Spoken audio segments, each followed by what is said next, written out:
It's hard to pinpoint the problem, but you know there's a problem here in the West, right? You know that the houses are running away so fast. It's just money printing that's causing these things to go up. No more inflation was just the best way in. What if the price of things didn't go up anymore? But I would ask them, what if, inflation, the price of things just stayed the same? How does that sound? Say, that sounds great. I said, okay, that's what Bitcoin is.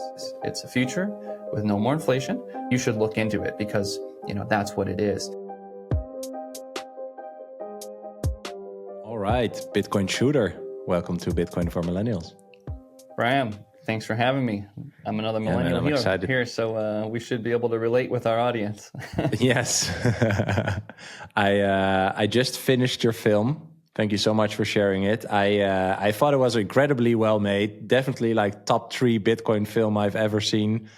I always say like top 3 or top 5. I don't definitely rank, but I think it's really cool, like very well made, and a lot of super interesting perspectives from all over the world. I think we'll dive into that. But what I actually loved is the first sentence. So if you don't mind me spoiling a little bit, I wanted to share that because I think it is a nice intro to this episode and talk with you. And when you start the film, you see kind of like the costs of, the general living costs, I think, from like the 70s and then from now. And you hear, I think it's your voice that says, I was just like you, just another American struggling to live.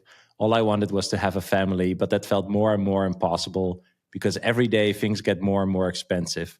Why is this happening? I had no idea that this question would take me to 44 people around the world.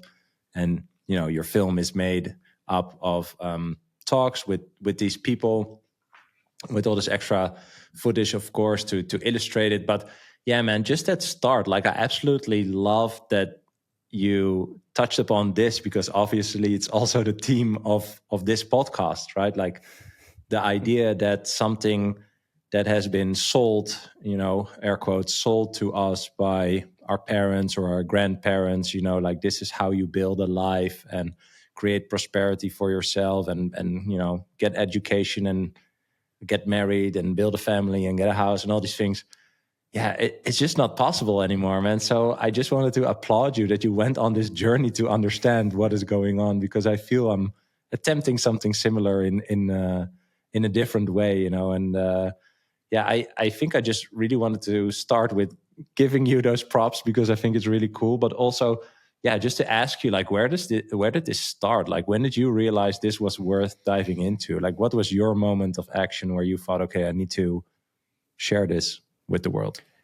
So, I came across Bitcoin because my brother, he was orange pilled and he started to orange pill me. And my entry point was inflation because I always saw taxes and saw like, I'm working 10 hours and, 3 hours, 4 hours, whatever is going straight to the government. And then when I started to realize, oh yeah, like things are just continually getting more expensive, like more and more of my time is being sucked away.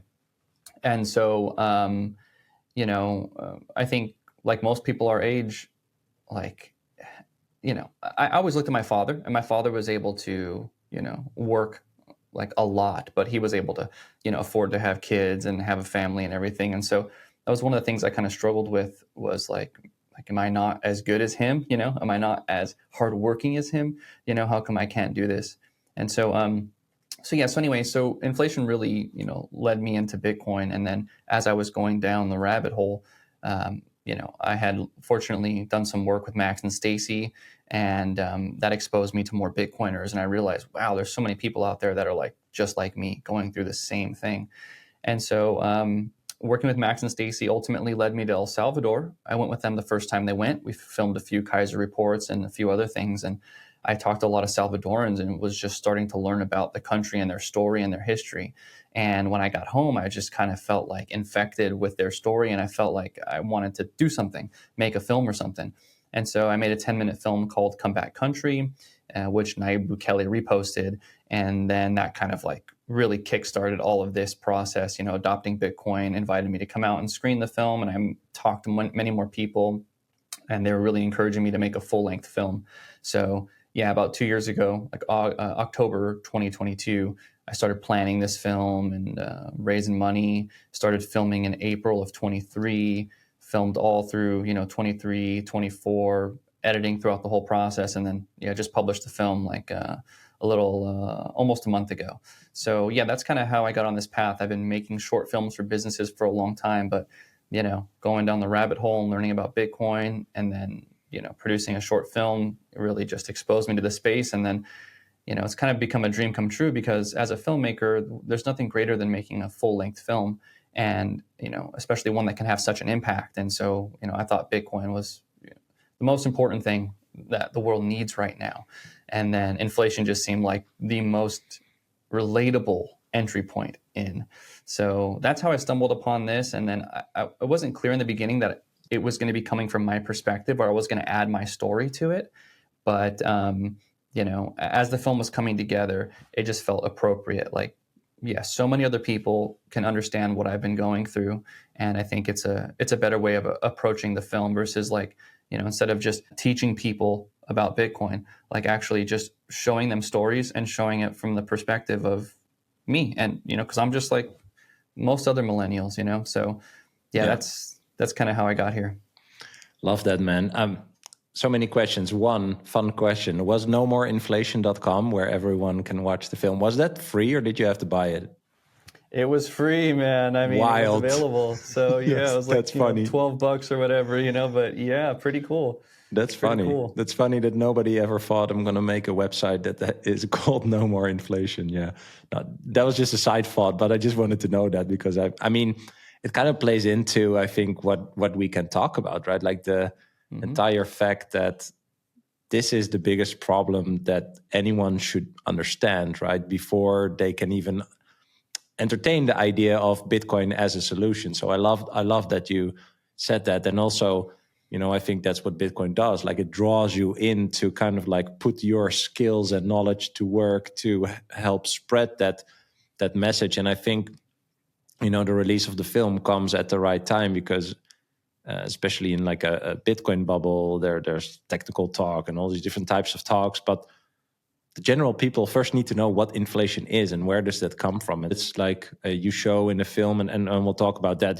people in Jamaica with double-digit inflation, people in Argentina with triple-digit inflation, people in Venezuela with a quadruple-digit inflation.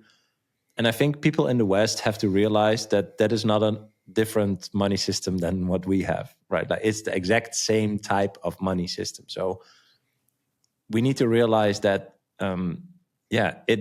it will also happen in the Western world. This kind of money system is designed to go down in a way, maybe not in a malicious way, but yeah, that's kind of the path that it's on, right?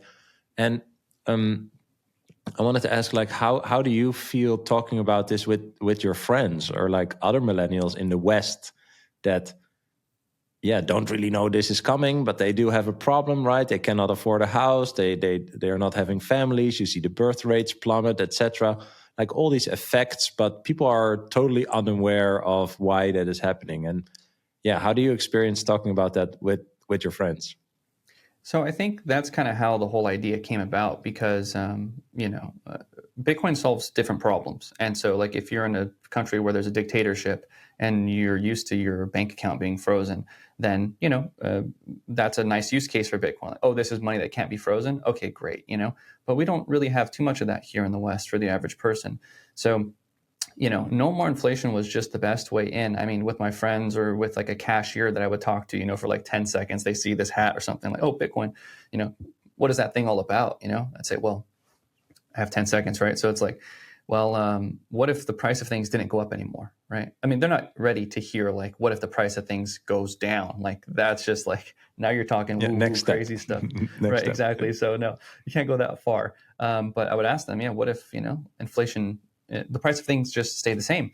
And how does that sound? Say, that sounds great. I said, okay, that's what Bitcoin is. It's a future with no more inflation. There's a lot of reasons why that obviously I can't explain to you right now, but you should look into it because, that's what it is.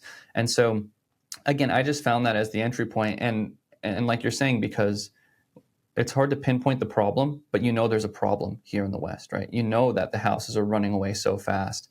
It takes two incomes to rent an apartment. I mean, even people who do have kids, and I think this is globally around the world, you have one kid, like you might want a second kid, but you're like, it's going to be too expensive, or a third kid's going to be too expensive. So you would want to do these things, but literally the finances are what's setting you back. So yeah, for me, that's what I found amongst my friends and just regular people here in the West, is like coming at it from the perspective of inflation. Then they start to understand, okay, so this is a solution to a problem that I'm experiencing right now. Are you looking to save in Bitcoin for your retirement? Meet OnRamp, the leader in Bitcoin financial services. OnRamp has just launched the industry's first Bitcoin IRA with multi-institution custody. That means unparalleled support, transparency, and peace of mind for your retirement. With OnRamp, you can verify your assets directly on-chain and protect them with the support of 3 independent institutions, eliminating the risks of a single point of failure. Are you ready to take control of your Bitcoin retirement? Visit the link below or go to onrampbitcoin.com to learn more about OnRamp's Bitcoin IRA. So, yeah, and I think that's important because, again, if you feel there's a problem, but you don't know exactly what it is, you might buy into what you're told in the media, that, oh, it's Biden or it's Trump or it's, these intolerant people or it's racism or it's capitalism or whatever, right? Because, something big is broken. So anyway, yeah, inflation, it seemed to be the absolute best way in. And then, not to mention to point out that, hey, it's just money printing that's causing these things to go up, but it's also, where is that money going, right? Why are they printing it? Where are they spending it? Because then you realize, whoa, my milk is getting more expensive because we want to wage wars all the time, then it becomes like a double heavy thing, so not only is my life getting more expensive, but I'm actually paying for all of this suffering to be caused around the world. So yeah, inflation just perfectly would bring people in. Why is it happening? Well, they're printing money. Well, why do they keep printing money? It's like, okay, yeah, they're spending it on these terribly awful things. So it was the perfect path. It just perfectly led into Bitcoin, I thought. Do you think it's I love what you said, right? You have to understand the problem first. That's also, more of the sequence in the film. I don't like the term, but it is a bit of a red pill, right? To realize that, so I'm complaining about, the milk getting more expensive at the same time, because I don't really do anything about it, right? I'm not, adopting another money or, revolting in a certain way. Yeah, I'm also supporting these wars or a health epidemic or, a growing government, more inefficiencies, all these things. How do people react to that or to that part of the film? I don't know if you've spoken to people, but like that has to click in some way before you're open, of course, right? To that solution that we think is Bitcoin. Yeah, how do people experience that? Because that's the big thing. Yeah. Again, I think it's a lot of information for people to actually take in at first.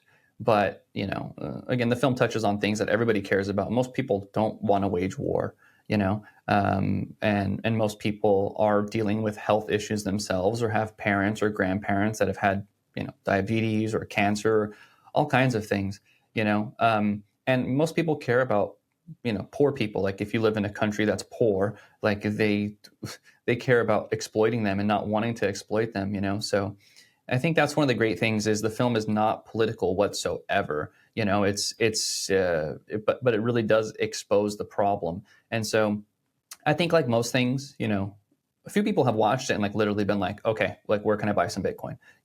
And some people are like, yeah, I'm really going to look into this further. So I think that the film is really just at a minimum, like a really great first touch, where people can get this information. And then maybe 3 months from now, when they see the cost of rent go up another 25%, they're going to remind like, wow, this is happening because printing money, and what's the price of Bitcoin right now? 130,000, like it's going to start. I think it's just that nice first touch. If you're like me, I had multiple touches right before I even really dove down the rabbit hole. So yeah, again, I think if you interview people, and that's what I've always leaned into, like human stories, it's very relatable. So anybody who watches the film, like they feel all of those emotions of those people, and I think they can see the inflation coming here too. Like in Jamaica, people are skipping meals.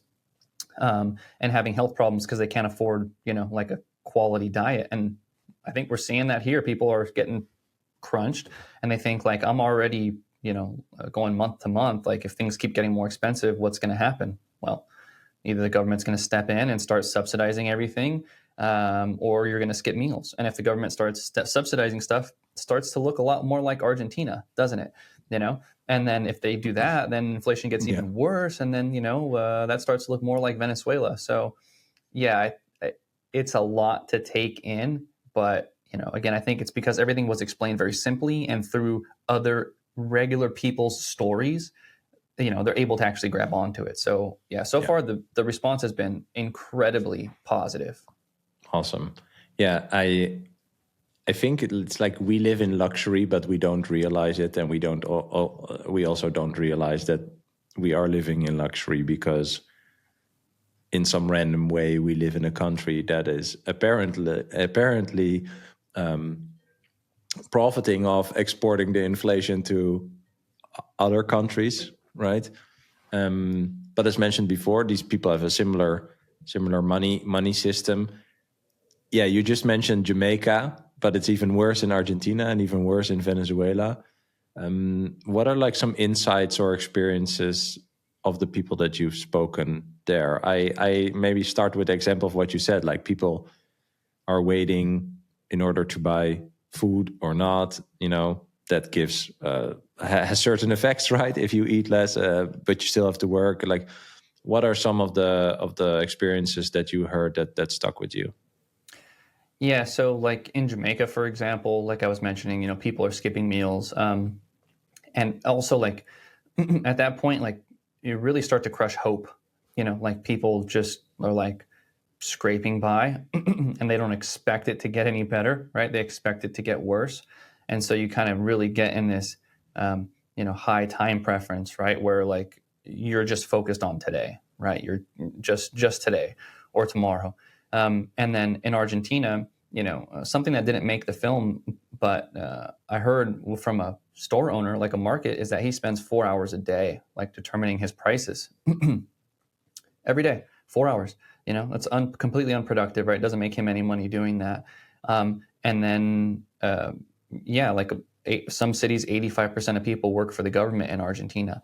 So you have this huge subsidies for everything, everything, everything. So I think really just the main takeaway for me was like, I could just totally see that trend happening in the US. And then you look at history and like every single money ever, has gone this way where it just gets inflated until it's just chaos, right? I mean, what else do you expect if people can no longer afford to save or eat food or whatever? Like in Argentina, they have like, they have protests like every week, almost every day sometimes, for this or that.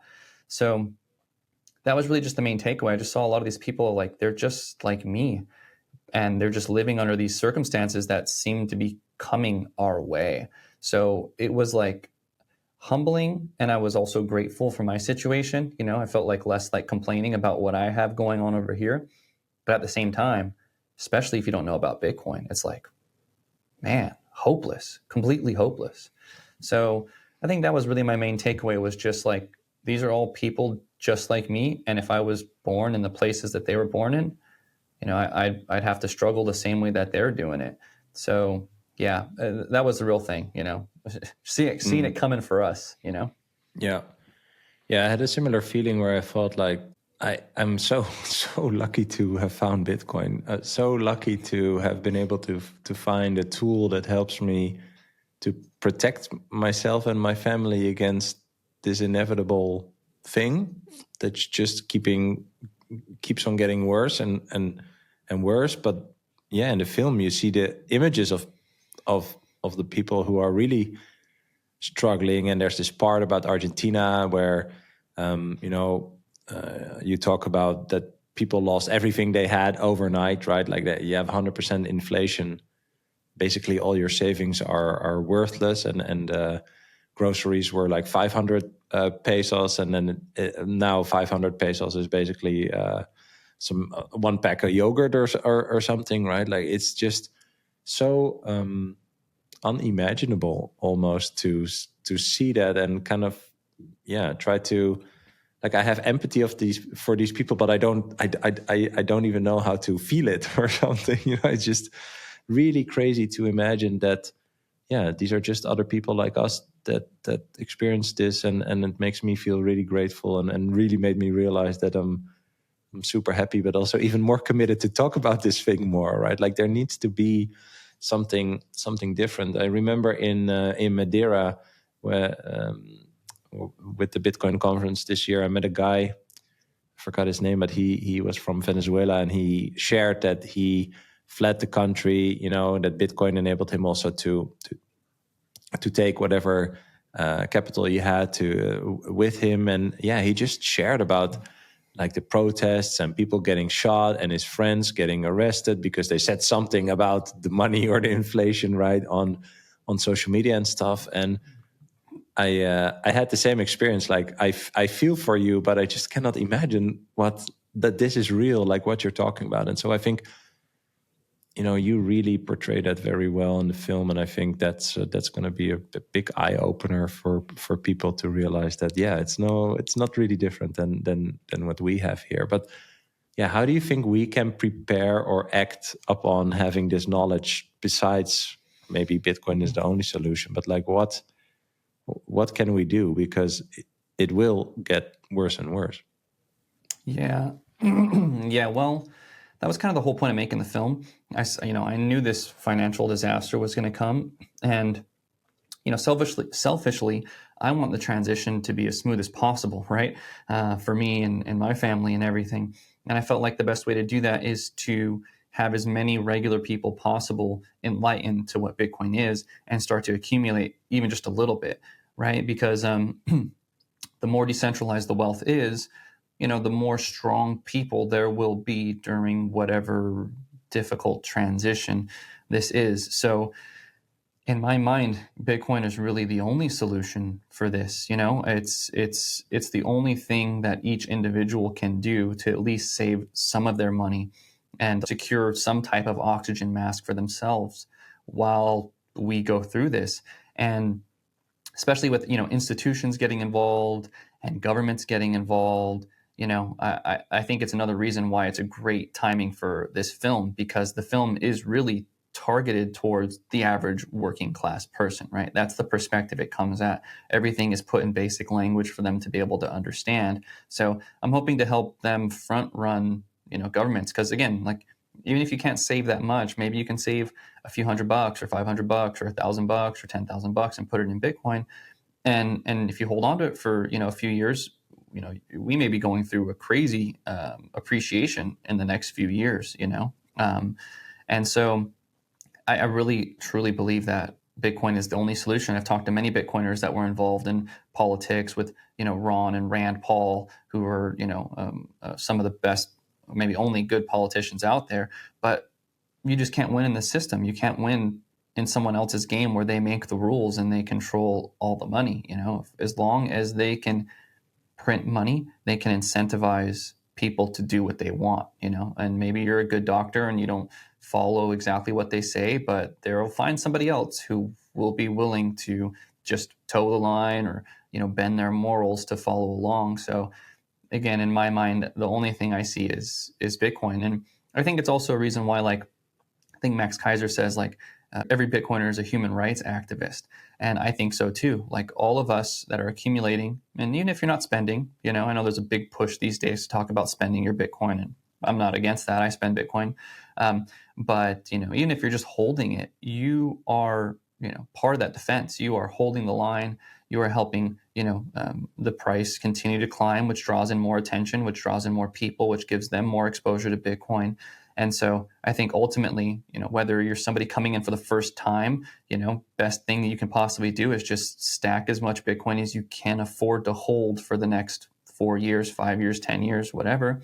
And then if you're already a Bitcoiner, just keep stacking it and continue to make yourself strong in the case of a transition. And I think also, like, for me personally, I want to prioritize securing my own food. I want to get out of the city. I want to live closer to cows, literally, and I want to get embedded in those communities, because if you look at like the chart of gold during the Weimar hyperinflation, right? The chart is not like this, right? The chart's like No. this. Yeah. So like on those times when it's way down, you still got to eat, right? And so I think that, this transition, depending on how bad it might be, maybe you think you're stacking Bitcoin for generational wealth, but maybe you're just stacking enough to be able to survive comfortably through the transition.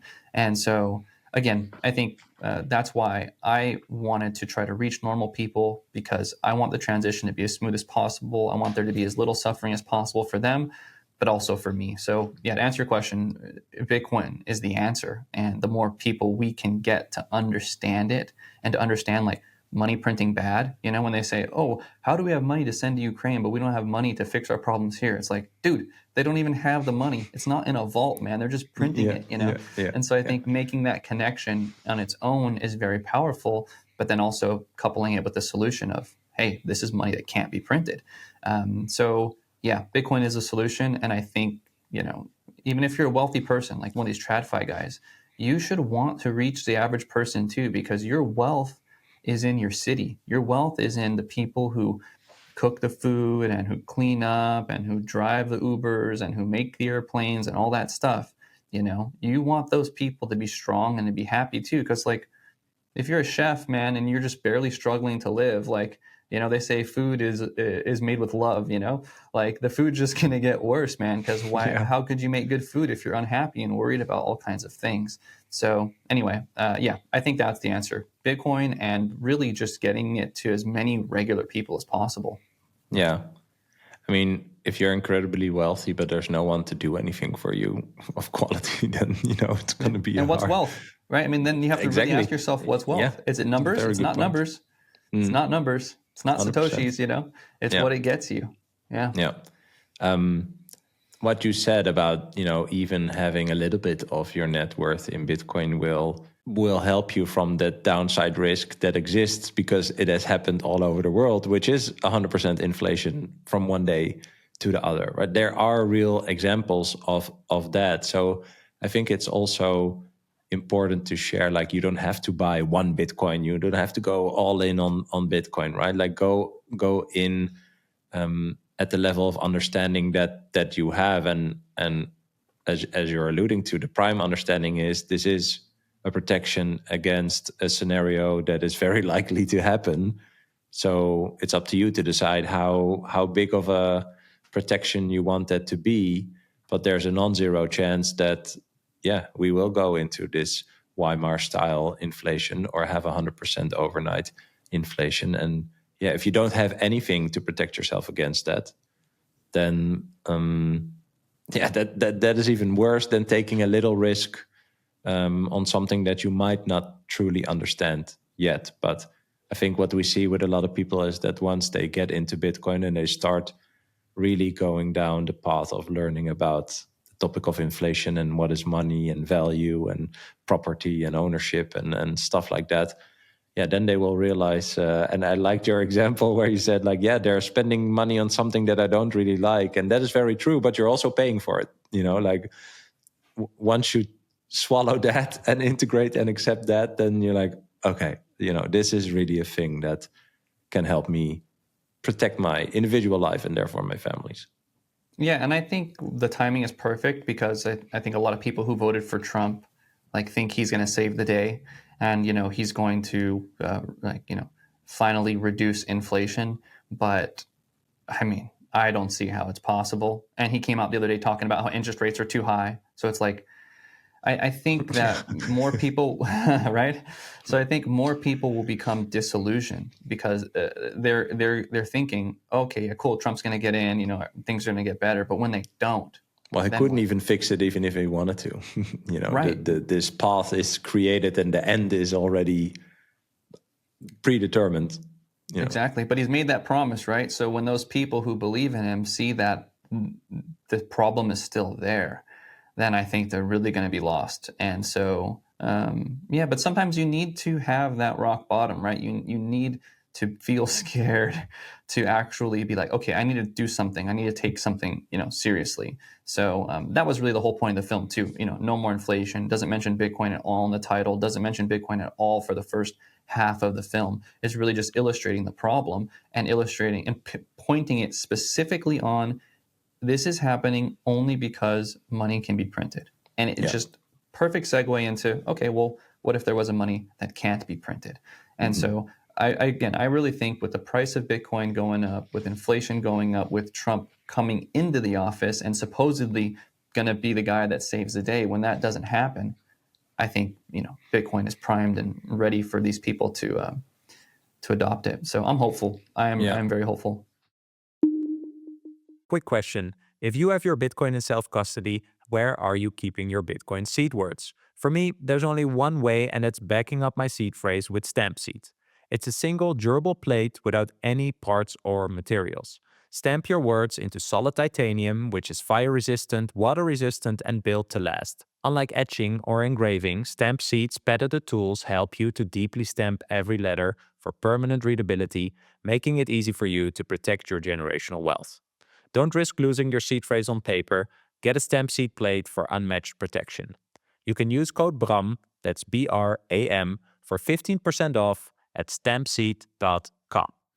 I wonder what you think about this, or if you feel that way too. I feel there's a lot of things are converging together, right? Like the inflation is becoming more clear, Bitcoin is becoming more clear, gold is being Bitcoin is being defined as a competitor to gold. Jerome Powell even said it last week. You also see the gold bulls coming out of their hibernation and talking shit about Bitcoin. So like people are noticing different things all next to each other, right? They're seeing what Milei is doing in Argentina, and from an ivory tower in Western Europe, they are all complaining that he's so crazy, etc., etc. But they don't realize that his country has experienced this triple-digit inflation that Europe hasn't seen in almost 100 years. So they are talking from their paradigm. They're talking shit all around, and they're not really paying attention to this new paradigm, I think, that is Bitcoin, right? And so it's also really hard to see unless you get to this rock bottom part. But people are getting noticing that in different ways. I mean, the whole AI wave, even jobs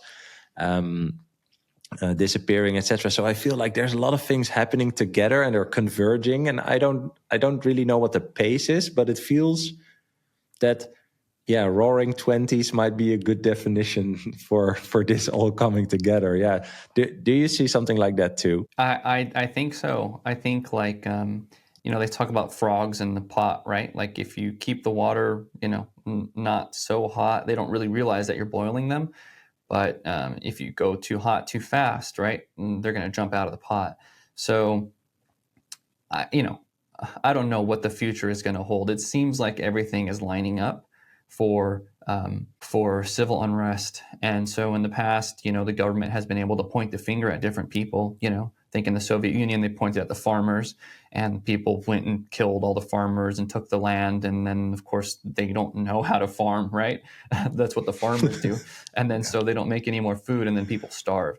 So I would imagine we're going to see something similar to that, and maybe even have the finger pointed directly at Bitcoiners, saying, "Hey, this inflation is happening because these guys are, destroying the Losing dollar the trust. because exactly, they're destroying the confidence in the dollar because of this Bitcoin thing, and we need to, they have all the wealth, and we need to go get it." I don't know, right? I don't know if that'll happen, but like you're saying, the pressure is being applied. I think there's the least amount of confidence in government, than ever before, in media than ever before. So to me, it seems like everything is primed and ready. Again, people just need information, right? They need to have things explained simply as to why it's happening and what can be done about it. And so, and even with the Bitcoin stuff, right? You can get someone to understand the problem, but even if you mention Bitcoin as a solution, you got to be ready to, counteract the negative things they've heard about it, right? That it's just for criminals, that, oh, it's too volatile, that, oh, it's bad for the earth, I think they're ready. I think there's never been more education. The rabbit hole has never been richer. The tools have never been better. So yeah, I think if there's any time, now is the time. Again, I'm very hopeful. I think the transition will be better than we imagine. I'll prepare for it to be the worst, but I really see a scenario where the transition is better, and hopefully this film plays a role in that too. Yeah, I'm hopeful too. I was thinking, do you have a screening partner in the Netherlands or in Western Europe? No. Oh, well, it would be fun to do screenings and then just, this film is about inflation. Do you also not want inflation? Like, don't mention Bitcoin, right? And then halfway through, Bitcoin gets introduced. So I think some people will be like, "Oh, there they are again," But I was thinking maybe add like a panel discussion afterwards, right? So it's like a 2-hour event. So you like watch the movie and then you have like an hour panel discussion where anyone can ask any question basically. So I'm just thinking about that while we're talking. No, I think if you want to organize that, or somebody over there wants to organize that, like I'm totally cool with that. I know it takes a lot of time and energy to do that. So yeah, I made this to be a tool, for Bitcoiners to help open the door for new people. Yeah. So, and like you said, certain people are going to jump out right when they hear Bitcoin. Yes, like, at the halfway I'm mark, out. But there's nothing you can do about that. But I think there will be enough open-minded people, especially after digesting 27 minutes of a black pill, essentially. Yes. Like, okay, maybe if they're saying this could be a solution to all these things, maybe I can just listen for a little while longer. So no, I agree with you. Anybody out there that's listening that wants to organize something like that, and I don't even have to be part of the panel. If it works out where I can be on a live stream, that's cool. But if you want, as a Bitcoiner, want to be able to put this out there, have a screening, and field the questions yourself that people have, like, by all means, reach out to me. That's what this thing is made for. And right now it's all self-published.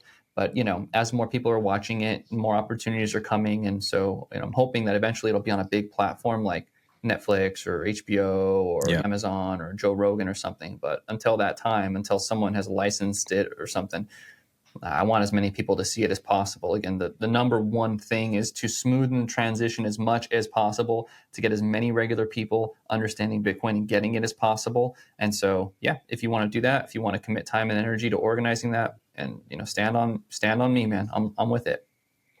Sounds like an awesome opportunity. So at Bitcoin Shooter on X or Twitter, and we'll talk afterwards, because I think it's a really fun. And I mean, you have a little connection towards Netflix, right? With Graham Hancock, who was in the film, which I absolutely loved. I think we just talked about it before we started, but yeah, his personality type,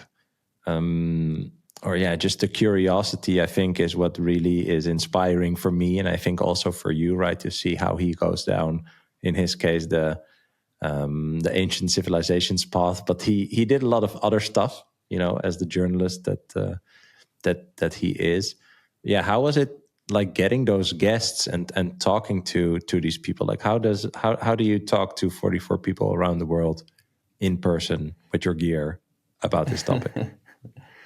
Yeah, so first of all, you have your gear down to a science, right? So everything fits in like a checked bag, a carry-on bag, and a backpack. And so the real name of the game there is just having light, like especially stands and like tripods and things like that. And fortunately, the cameras are small enough these days where they don't weigh very much.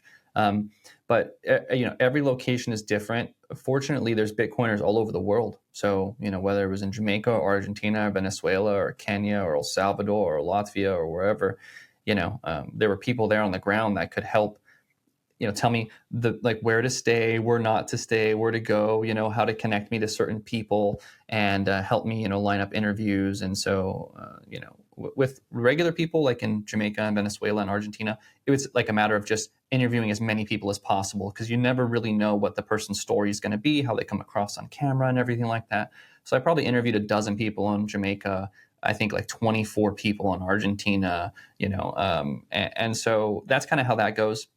And then, of course, like the coverage I did in Kenya of what Gridless is doing with Bitcoin mining, bringing electricity to people for the first time. That's just research.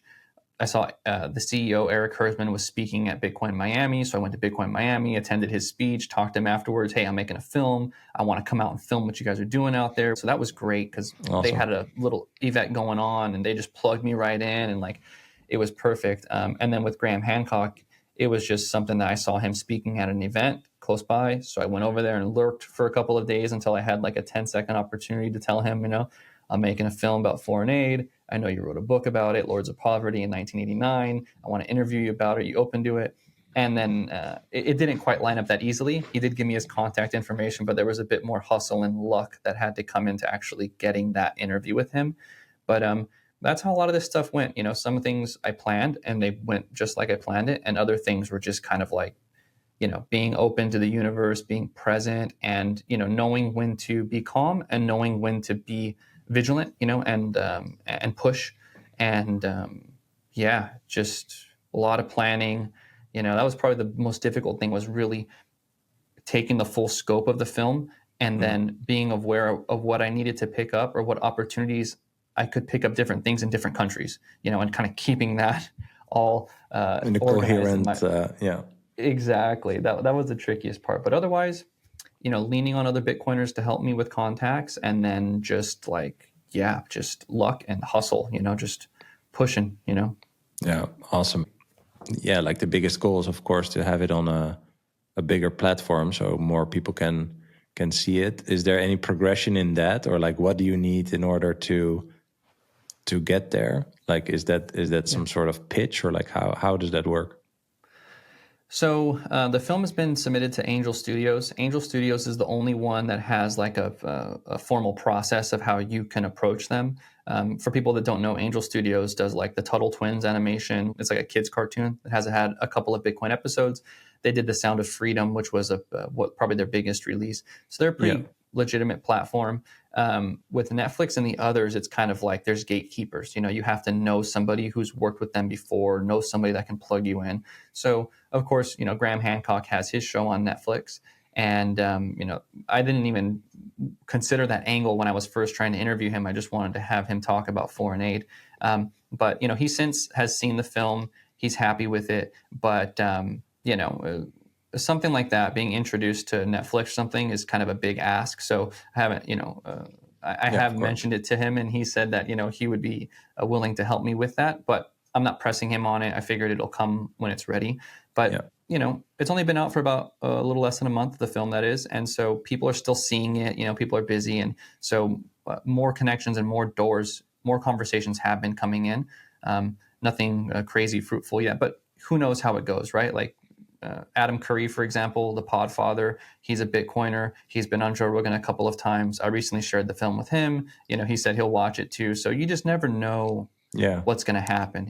I mean, honestly, best case scenario for me would be to get on like Joe Rogan, right? And have it still independently published where people can just literally go to nomoreinflation.com, rent the film, and like I get 100% of that. Like there's no cut, if you put it on Amazon, you put it on a lot of these other platforms, they're taking like 50%, right? So that would be the most ideal situation because that would bring in a lot of people coming to watch it independently. And then most likely that would cause HBO and Netflix and so on to actually reach out to want to have it on their platform. So I think there's a lot of ways to get it out there. And for now, it's just, if you're a Bitcoiner, watch it. If you like it and you know anybody that might have a connection to any of these places, share it with them. And I think that's how we get there.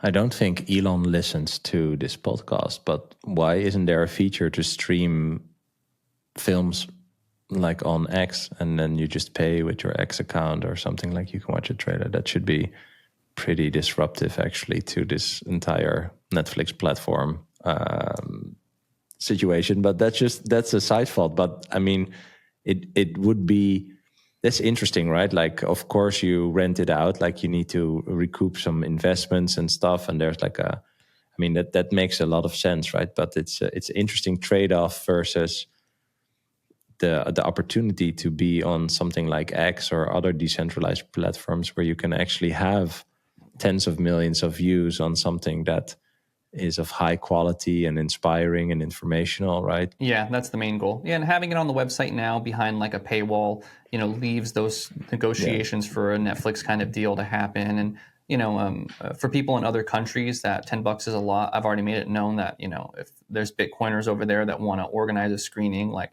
we can do that. I want it to reach those people. If they can't afford it, that's fine. But everybody else, like $10 is nothing. So if you want to support an independent artist, you can do it that way. And if you refer somebody who's like, asking you about Bitcoin and you don't want to spend 4 hours talking to them, not knowing if it's going to be fruitful, just tell them, hey, first step, go to nomoreinflation.com, spend $10 and an hour, and then let's talk about it later, because it'll just speed up the conversation so much. And if the person isn't willing to spend $10 in an hour, maybe it's not worth you spending 4 hours talking to them too. So it just kind of leaves the door open for bigger platforms to still, gain interest in it. And like you said too, for it to be able to, recoup the investment, awesome. But if it really was like something that was financially successful, it could also enable me to do this again, to make another one. Yes. Right. Yes. And that would be great for me. And I think that would be great for, the world in general, because I could then focus on, okay, what's the next most important thing that I can think of? But ultimately, I'm at peace, man. Like, this was such a great journey, going to all these places I'd never been before, meeting all these people. Like, I'm grateful for just the journey already, and I'm at peace and ready for whatever the future brings to me next. I'm happy with it, but I really do think it's just a matter of time before it's picked up somewhere where it goes far and wide. Inflation isn't going anywhere, Bitcoin isn't going anywhere, and I'm, like you said, I'm really proud of the work. I think it's very high quality, it's very engaging, and a lot of really good people in the film that you can just tell come across like just good, decent, regular people. So yeah, I think it's going to be good. To recommend it to everyone who's listening. I mean, the cost benefit for $10 in an hour, I think, is huge, right? Like that's a no-brainer, basically. I mean, I've also been thinking about like what are shortcuts to. I mean, you've been into Bitcoin for a long time too, and I can imagine, well, also through your conversations, right? Like you have a really good idea of it. There is no shortcut in a sense, right? There's not really a shortcut to Bitcoin because it touches upon such a huge thing, which is what is money. And the first realization is I don't really know what it is. And the third realization is, well, it's not real, but this entire system is designed against you, which is basically, all the stuff with inflation and this first part of the film. Like, it's just, there is no shortcut. This is just a huge topic, right? But I think you created a really good shortcut for $10 and an hour, and I think that's eventually the entire goal. I mean, similar with a podcast, you said touch point. I also say touch points, right? It's just people hear you talk or me talk or any guest talk and be like, oh, interesting. I should look into that a bit more, right? And like that is just a thread that they pull on, and then they get into it. But you cannot really force people to just adopt this topic and start studying, right? Something has to trigger them. So yeah, I kind of think that and there's so much information to get across too, right? That's why it's hard to orange pill anybody. Like, they have to have that desire to learn themselves, because you have to spend 10 hours, 100 hours, 1,000 hours before you really start to have the confidence and in it, right? And so I realize that with the film, there's no way I'm going to communicate everything, but if I can at least show them the border of the puzzle, then they can start filling in the details. Then they can at least see like, okay, I see what's happening. I see the problem. I see why this is a potential solution. I see why maybe the bad things I've heard about Bitcoin aren't actually true. Let me go in and fill in the puzzle pieces. So yeah, and I think film is just a great vehicle for the orange pill, because you have the visuals, you have the audio, you can really encapsulate a lot of information in that 1 hour. And then, it's great for everybody, because, you and I are testaments of the rabbit hole. The rabbit hole already has great information, enough information for someone to really understand and start to get into this Bitcoin thing. I wanted to create something just that would just trip them down, right? So, and that's the beautiful thing about Bitcoin, right? Like, our success is shared, right? If somebody new sees your podcast, they're going to be more likely to watch my film. Somebody that watches my film is going to be more likely to watch your podcast, So hopefully the film goes far and wide, and you get more viewers, and Saifedean sells more books, and, Cold Card sells more devices and everything like that. So it's just a great first place to start, and then hopefully inspire them to take that journey on themselves. This is really about personal responsibility. That's what this whole Bitcoin movement is about. Yeah, yeah. That's I love the illustration of the puzzle, and the taking responsibility is maybe the thing at the end. Is like, okay, I got triggered. I'm curious, drawn to whatever piece of the puzzle that I might look into deeper. But yeah, I mean, I'm not going to spoil, but in the film, I mean, there's a lot of confrontational stuff, right? And I think the taking responsibility part kind of ties into, okay, if I take responsibility and start going down this path of learning about this, I already have to accept that kind of like my worldview gets shattered. And that's a very uncomfortable thing, or let's say altered, right? It's going to be altered. That's already pretty much like a confrontational thing that might not get you on this path, right? So I think that taking responsibility part that you mentioned is very important. Like, do I want to have more control over my life is basically kind of the question that we all had to answer in that sense. Yeah, exactly. And Matt Hill, towards the end of the film, articulates it perfectly. He talks about like he sees a war for the future of money coming, and if you want to be a soldier in this war and you want to fight this war, it's not even about fighting anymore. It's just about taking responsibility for your own life. That's how you fight this war. You opt out, and so that's really the last message that comes across in the film. I didn't want people to think like I was trying to be preachy or brainwash them or even convince them of anything. All I'm trying to do is just show a collection of stories that helped me better understand this world and Bitcoin. And at the end of the day, the rest is up to you. You'll do what you want with this information. There's so many voices out there that have seen the good in Bitcoin, and you just got to find the ones that speak to you. So that was another, I guess, realization that I had about Bitcoin was it really does come down to personal responsibility.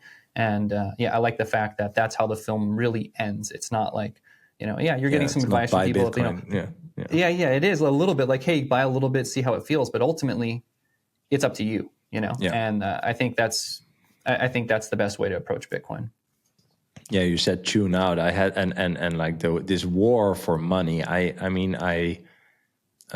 see it as the same. I had Tuur de Meester on, who's also in the film, and he was actually the first person that I talked to who used the word war, and he was also like, I'm going to use the word war more because it shows the level of the battle, basically, right? I mean, where people are still discussing on Twitter, like, oh, I'm going to get rich or whatever. No. Like, it's not even about that. It's really about, can I take back control over my own life? And once I realized that there's other people that don't really care about my individual life and my wishes and needs or desires or dreams, whatever, and they're influencing that life, it just, you are already not free in your life. There is that doesn't exist. Like, that's a illusion, right? And when you said tune out, I had to think about the big crackdown.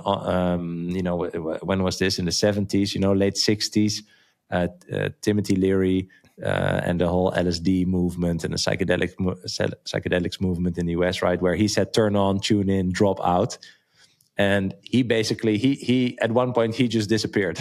Like he was just off the stage because too many people tuned out, and they tuned out basically going on a certain spiritual path and just totally not participating in the physical world anymore, right? And that was a big problem. So there was a big crackdown on that. I think that's part of the origin of the war on drugs. But this is even about a bigger thing, right? Because when we say, tune out or opt out, we say move to a different money system, a money system that cannot abuse you, right? And I feel like that is just an even bigger a battle that we're starting. And I'm not sure about how big that can be, but yeah, what are your thoughts there? Well, I think the advantage with money over the psychedelic angle is that money is more tangible. I see this with like mental health, for example, right? Like if you try to do things to improve your mental health, it's more difficult, in my opinion, than improving your physical health because it's more abstract. At least with physical health, there are actions that you can take physically and you can do. You can do some push-ups, you can drink some more water, you can cut out sugar. Like it's much more practical. And so I think, with the war on drugs, if it's a psychedelic thing, you're asking someone to step into a different state of mind. In some ways, it's similar to Bitcoin. But with money, it's literally like numbers, right? So the Bitcoin price becomes the scoreboard, right? And the price of milk becomes the scoreboard. And the price of the house becomes the scoreboard. And at any point, you can look at that and go like, okay, like this thing is looking at me in the face, and there's some practical step that I can take to actually try to protect myself against this, which is buy some Bitcoin, put it in cold storage, right? And so I think money is very foundational. I mean, like it's hard to even say it's more or less foundational than say your like mental state of mind, because they kind of go together, right? If you're struggling financially, probably going to have an impact on your state of mind, right? And vice versa. If you're struggling mentally, it's probably going to have an impact on your finances. But at least with Bitcoin, it's just very, very practical, and it's always going to be looking at you in the face, So it is a big ask. You are flipping someone's worldview, but I think it's probably the easiest way for someone to improve their life, is with Bitcoin, because again, it's something that you can actually do, and you can actually measure how much it's helping you. Yeah. So I think it's amazing. Bitcoin's amazing. Yeah, I know. It's this. I have to think about this. Just a phrase like Bitcoin is hope, but it is really that, right? Lately, I've also been thinking about, what is the hope? What does that mean, right? Like what? And I think it's about having hope for a better future, or like a future that you can kind of like progress towards, that you're excited about the future, right? Whereas the future is uncertain for everyone, like literally as in you don't know how much time you have, right? So there is already some sort of conscious or unconscious anxiety about, what will the future bring me? And I feel that, fiat money and with inflation, like it heightens the uncertainty. So your future becomes even more uncertain, right? And that gets above this base level of anxiety about the future. That's what gives you mental problems. But I feel that once you adopt Bitcoin and you know that the Bitcoin cannot be debased, there will never be more than 21 million. I think that is what the discovery is. The absolute digital scarcity that cannot be changed will lower your uncertainty towards the future, because when you work right now and you gather your reward, that literally represents time and thus space for you to do whatever you want to do in the future, or explore or build or whatever. And that actually lowers this uncertainty towards the future, which is the thing that gives you hope and like a positive outlook, right? And it's so opposite of how a lot of people, and especially in our generation, I think, I mean, that's one of the reasons I started the podcast, is just this nihilistic outlook towards the future, or just in general at life or society, and everything is like a zero-sum game. If I win, you lose, and it's all bad and blah. Like, of course, why would you want to bring a child in a worldview of the future like that, And that's why I say, like, without Bitcoin, I mean, if you actually understood all the problems, right, that we understand about money, and Bitcoin didn't exist, it's like, I mean, what's the point? I mean, yes, there's literally nothing you can do. Like, literally nothing you can do. Like, money is a superpower. And so you will just know that things will get more difficult and life will get worse. And that's the most common thing you hear from parents. What do you want for your kids? I want them to have a better life than I had. And so when you realize that that is like damn near impossible, then it's like, okay, do I really want to do that? And I think that a lot of people are feeling that. They're feeling the world is broken, and they're feeling, why do I want to bring kids into such a messed up world? But they don't really understand why it's happening. And I think, like you're saying, like imagine you're on a boat, right? And you have leaks in your boat, and it's just filling up with water, right? And you're scooping the water out, and you're trying to stay afloat. And at a certain point, like, if you don't have a solution to patch those holes, you must realize, like, this is futile. Like, more and more water is getting in. I can't scoop it up faster than it comes in. It's going to sink, But if you see this Bitcoin thing and you're like, oh, this thing I can actually use to help patch up some of these holes. And it's a lot of work. It's not going to happen overnight, but I can keep patching these holes with this Bitcoin thing. Then you start thinking, okay, cool. Like actually, there's less water in my boat, less and less water all the time. Maybe I should start looking at my sails. Can I improve my sails? Maybe they can be better. Maybe I can navigate the wind better. Oh, maybe other things about the boat. But yeah, you have to get past that initial urgency of like, oh man, I'm going to sink. So yeah, I agree with you. It opens up the future because you see like there is a path forward. I can stop this water from sinking my boat. And if I can do that, and actually if I have a good boat, then what do I want to do? Right. So yeah, it absolutely it's life changing. I mean, every Bitcoiner I've talked to has had this experience where it's just completely changed their lives. It's amazing, man. I mean, it's crazy. quite Yeah, incredible. I would even say it's a totally different boat, right? It's just like, F this boat. I'm jumping on another boat. That is one of my biggest inflection points where I just realized, hey, I can move whatever I gathered in this money system and move to another system. I don't see Bitcoin as buying Bitcoin, right? It's saving my economic energy. I'm just doing it in a different way, in a different system that's not tied to this system. Yeah, they're both in the water, if we keep with the boat analogy, but I can just be like, hey, see ya. I don't want to hang out on a boat that's sinking. I'm just going to sail away and do whatever. Like, I'm not attached to this boat anymore, basically. And yeah, it's just so hopeful.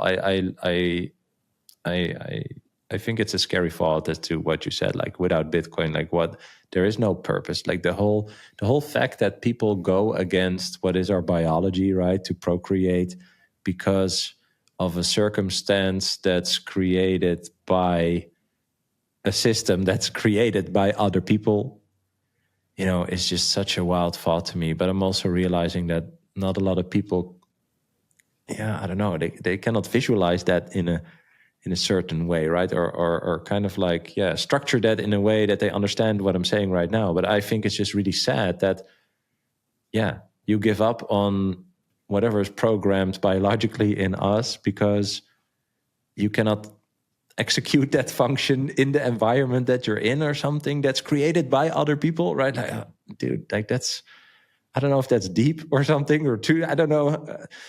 But I just want people to get that, man. Yeah. Yeah, I think the film will help do that. Again, towards the end, Eric Kaysen. By the way, like the interview of Eric Kaysen will be the most chill you've ever seen Eric Kaysen on camera before. Oh, really? Right? I'm used to him screaming and yelling. Yeah. But of course, he still comes across very great. But one of the things he says is like, because Rockstar Dev talks about like he would be depressed if Bitcoin didn't exist, and Eric Kaysen literally says that he'd be dead. And that he had this sense of depression because he knew how bad everything was and there was no solution. And so I think in the film, by the time you get to that point in the film, you will actually understand and appreciate why he says that. Whereas, let's say I started the film with that, Eric Kaysen saying, "Hey, if Bitcoin didn't exist, I'd be dead." Be like, turn this off, right? Like this guy's crazy talking about Bitcoin like it's this thing that saved his life. Like what the hell, But again, I think that the order of information that led up to that makes it clear for the average person who would have normally just turned off the TV to understand that this inflation is happening because of money printing. These wars are happening because of money printing. All the money we're paying in health and all those health issues we have is because they cheapen the food to try to hide the inflation that was caused by the war spending, right? Like you start to see all of these things and you see where it all ends up in the end, which is just destruction, of course, like just war and destruction. And then you see Bitcoin as this money that can't be printed and it's a solution. And then when you hear Eric Kaysen say that, I think then you can actually understand and appreciate that. So, again, I feel really good that I accomplished what I set out to do. And it's nice to see Bitcoiners watch it and to appreciate it and to tell me the nice things and to show it to their girlfriends and their wives who apparently like the wives love it the most, man. Like, I hear the same thing. Like, my wife is interested in Bitcoin because I'm interested in Bitcoin, but they don't really like talking about it. And I have explained some of these things that you covered in their film, but when they watched it, they really got it. And they really some things really clicked for them. And so that's cool. But really, my job with making this film is half done. The other half of it is to get it seen by millions and millions of people, to get it on big platforms and everything like that. So I appreciate all the Bitcoiners that come and support me and pay to watch it, and enjoy it. That's amazing, but really what's happening now is I'm looking for those connections to make it go far and wide, because I think the message is perfect. The medium is perfect. It's done in, I think, the most approachable way possible into Bitcoin. And, this beautiful statue has been created. We just need more people to see it. So anyway, I'll be doing my real victory lap once it's been on a big platform and the full mission has been accomplished. Yeah. Okay. Let's do our best to get there. I wanted to ask you my two last questions, and you just mentioned you talk about how Bitcoin changes people. How has it changed you and your worldviews? Yeah. In many ways, in the film it's true. It's made me more hopeful for a family. Because again, it is possible. Even if I'm not making enough right now, at least I can save for the future, and it can be possible in the future.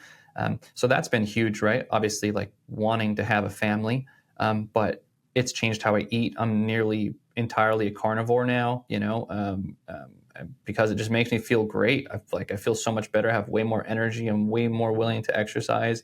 And then it's introduced me to so many cool people and so many good friends now. And so it's hard to describe how it's changed me, because it really does feel like it's changed me in every single way. Like literally, I go to family things or friends' birthdays, and like so many of the things they talk about, I'm not interested in at all, like current events or political bullshit or like celebrity bullshit. It's like, seems so meaningless to me now. So yeah, for me, it's been incredible in every dimension of my life. It's enriched me entirely. And again, as a filmmaker, nothing bigger than making a film, and nothing bigger than making a film that could actually have an impact. I never thought I'd make a full-length film. I never thought I would rent a movie theater in Madeira to screen it for 100+ people. Never thought I'd meet Graham Hancock. Never thought I would actually have a possibility of going on Joe Rogan. But now all of these things are possible, and it's all powered by Bitcoin. Yeah, I love it, man. I will support you all along the way, man. I want to see it happen. I really want to see it happen. I wanted to ask you my last question, and I ask everyone the same question, which is, what is a core belief that you will never let go? You must provide value to earn money. You must provide value to get value in return. I hear people talk about the potential of borrowing against their Bitcoin, forever. And I just don't agree, because one, there's going to be counterparty risk, right? And you might get rugged, and people will say, well, once things kind of smoothen out and we have some dependable, counterparties, it still doesn't make sense if, you're still expecting, value for not doing anything, for just staking your Bitcoin, and if that's the case, then why won't everybody do that? And if everybody's doing that, then, it just doesn't make sense. So I think that's a core belief of mine, is that, there's no easy way out with Bitcoin. You have to provide value in order to receive value. And that makes me think, what is going to be valuable no matter what? And like I mentioned before, food, water, energy, I think we're going to see a restructuring of the economy where we actually focus on things that are important, and less on wasteful, stupid things that don't actually do anything for us. And it's a beautiful thought, because I think right now, those who make the most money are those who are willing to bend their morals to be close to the money printer. And I think in the future of value for value, theoretically, the person who has the most money will have helped the most amount of people to the highest degree. So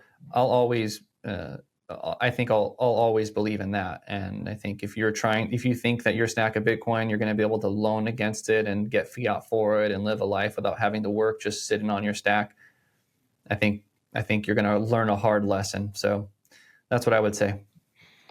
Awesome, man. Well, thanks for sharing. As mentioned, everyone should check out your film at nomoreinflation.com.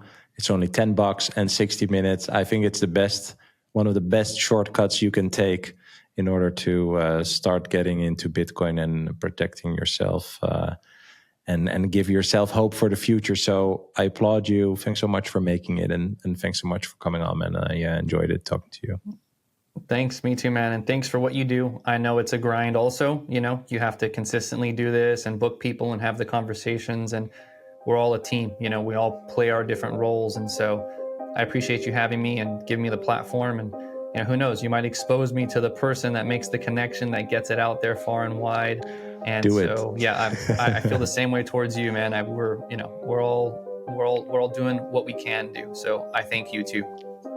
Couldn't agree more, and appreciate that. So cheers, brother. Stay in touch. Yes. See you, man. I hope you enjoyed this episode. If you did, you can click here to find more just like it, and click here to find all Bitcoin for Millennials podcast episodes. Also, please like this video if you want to help shine a light on the message of Bitcoin, and subscribe to my channel to stay connected. I hope to see you for our next episode. Bye.